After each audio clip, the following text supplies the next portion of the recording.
What's going on, guys, in the Works Media, and welcome to the first installment of the Battle Report. And this is going to be my series for Battlefield 3. It's not going to be weekly, it's not going to be daily, it's not going to be bi-weekly. It's going to be whenever I feel like doing it.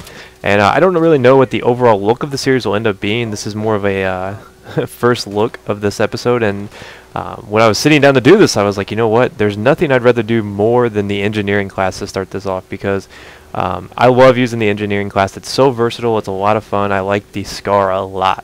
And this is a really good weapon. If you haven't used the SCAR, this is my go-to weapon in the engineering class, and I like to have the RPGs or the rockets or something like that, because the SCAR is pretty good for getting people at longer ranges. I mean, it's not really the greatest in the world. Really, the bread and butter of this class, though, is the mines that'll stop the tanks from coming in, especially when you have people, you know, caught back there in the back part of the map if you haven't pushed all the way back to their base.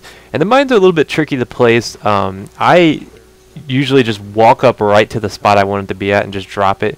Sometimes it's a little bit dangerous if you know people's around, so just be smart about how you drop your mines. You don't have to make them work. You don't have to rush out there to get them in front of them. One of the best tricks I can tell you is just put them on the main roads. The best thing, though, is to make sure you put them in pairs. Or even triple. You start off with 3 even with the ammo park. You see how I put that behind that tank right there? That's because he's fighting with this guy right here. And he actually ends up getting blown up, which is nice. So I don't even have to do anything right there. So you can see a team full of engineers can really turn the tide, especially if you're just getting destroyed by tanks and stuff.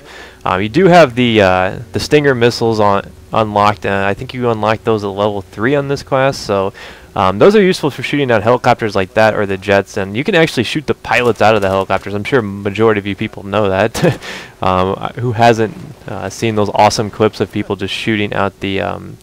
Oh, and that guy just gets owned. I was going to shoot that down because it was moving so slow, but he decided to bail. But there's some pretty awesome clips of people just shooting down the pilots, getting headshots as they fly by. So...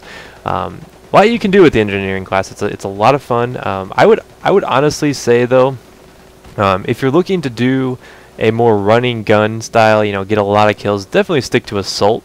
The thing is a lot of people don't seem to understand that assault is the medic kit now, and they just run around like idiots. And I'm placing these mines here because I see this tank coming. You notice I put them in pairs. The reason why I place them like that is because when they run over them, both the tracks will absorb the damage from the mines, and you see he runs over it. He basically gets disabled, finish him off with a rocket. So nice little triple kill there to boot. So the mines actually have pretty good power. They're not quite as good as the Bad Company 2 mines, I've noticed. And look at this guy. I don't know where he thinks he's going. Oh, man. I love taking out vehicles. It's so much fun. And we got these two. We got some engineers hopping out there. Engineers hopping out to repair their vehicles. And it doesn't really pay off too well for them. They just get absolutely pummeled. So that was a nice little clip of some engineering play. And this clip right here is I'm actually playing the engineer, but I'm inside the tank. So this is another role you can take with it. You can play the role of the, you know, like the engineer that actually drives the tanks and heals the tanks, repairs the tanks and stuff like that. I personally prefer the mine approach, but this is pretty viable. I mean, a lot of people, when they play the engineer, are obviously going to play as the class that has the tool on it, because they like to repair their tanks so they can drive around and spam them, which is okay, because that's the point of the of having the tool on that class. So, but I just thought that I would show you guys the engineer, because it's one of those classes that is just so much versatile than the other class, because you can play really aggressive with it, and you can play really, at the same time, conservative with it if you really want to. You know, you can sit back and just help your team by shooting down air support. I mean, that may sound like you're just this little punk, you know, sitting in the back shooting down jets. And if you didn't see me, my beta video of me trolling lobbies by just shooting down jets, you definitely need to check that out. Using the stingers to shoot down jets on Caspian border really will make some lobbies mad. And you see right there, our tank is about to blow up, so I just bail on it. I've gotten plenty of use out of it. We could have healed it there, but the guy that was in there healing it got killed, so I just decided to bail on it. There's no point in sticking around. Once your tank gets under, I would say 15%, at that point I would say it's almost unsavable. Unless you got a team of engineers just around it, just destroying, you know, just going crazy with their blowtorches. But that doesn't seem to happen very often, because it seems like most people want to either play sniper or they want to be assault. And when they pick assault, they don't want to heal you. They just want to run around and kill people. And I hop into this. I think this is what, an LAV.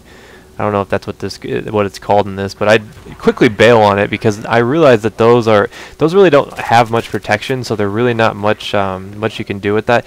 Oh, and I want to point out, you can go to 0% health in this game. A lot of people have wondered why that's possible. If you go to 0% health, you cannot see anything, and you can basically just like kind of crawl around like this. It's kind of like a last stand kind of thing, and you kind of like work your way out of it. I don't know, it's weird. I mean, you still have complete control over your character, but you don't have any health, and everything's kind of like that white light. So I don't know, I thought that was kind of cool. It's kind of an unbalanced way of I didn't mean to say un there, a balanced way of presenting the second chance to the masses without being entirely overpowered. But, you know, I'd like to see more assault people using the medic kits properly. It seems like a lot of them just are gung-ho, and they just run around like idiots trying to shoot each other. You might see right here what I'm doing is I'm actually turning the brightness down on this. I learned quite quickly that this game is all about the lens flare and all about like just crazy light just right in your face. So the first thing I always do when I join a level is turn the brightness down depending on which level it is. Some of the night maps, it's a little bit easier just to put to leave the brightness as is.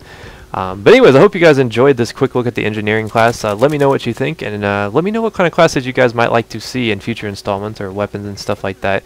I'm thinking maybe next time we'll take a look at the assault class, because that's one of the most wrongly used classes in the game. But I'll see you guys next time. Peace.